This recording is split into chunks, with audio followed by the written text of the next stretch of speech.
महापुरुषांबद्दल केलेल्या अवमानाबद्दल संजय गायकवाड यांनी माफी मागितली आहे। आधी वादग्रस्त वक्तव्य केलं आणि नंतर माफी मागितली आहे। भावना दुखावल्या असतील तर शब्द मागे घेतो असं संजय गायकवाड यांनी म्हटलंय।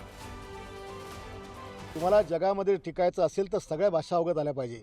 मग छत्रपती संभाजी महाराजांनी 16 भाषा शिकले, मग ते मूर्ख होते? छत्रपती शिवाजी महाराज बहुभाषिक होते। ताराराणी, येसुबाई, जिजाऊ मासाहेब या सगळ्यांनी अनेक भाषा शिकल्या, हिंदी भाषासह। मग ते लोक काय मूर्ख होते का? आणि त्याच्यामुळे या विषयावर वाद करून मतांचं गणित राजकारण करणं हे चुकीचं आहे। बुलढाण्याचे शिवसेनेचे आमदार संजय गायकवाड आपल्यासोबत आहे। हो, खरं तर आपण लातूरला ज्या पद्धतीने एका कार्यक्रमाला गेले होते, त्या ठिकाणी आपण हिंदी भाषेच्या मुद्द्यावर जे आहे बोलताना महामानवाच्या संदर्भात एक आपल्यातून शब्द केलेला आहे आणि त्या अनुषंगाने संपूर्ण राज्यभरात आता विरोधकांकडून टीकेची झोड उठवली जात आहे।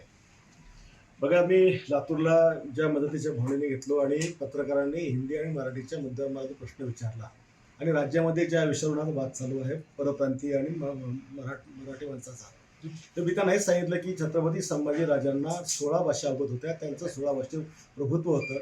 छत्रपती शिवाजी महाराज, महाराणी येसुराणी, येसुताई, येसुराणी, जिजाऊ मासाहेब आणि ताराराणी यांना हे प्रत्येक अनेक भाषांचं प्रभुत्व होतं।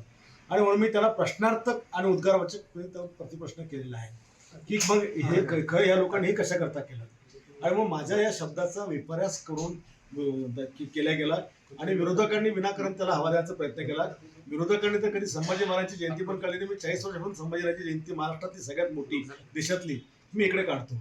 संभाजीयांचं स्मारक मी स्वतःच्या खर्चाने बसवलंय, शिवरायांचं स्मारक, जिजाऊंचं स्मारक, सगळी स्मारकं माझ्या शहरात मी उभी केली।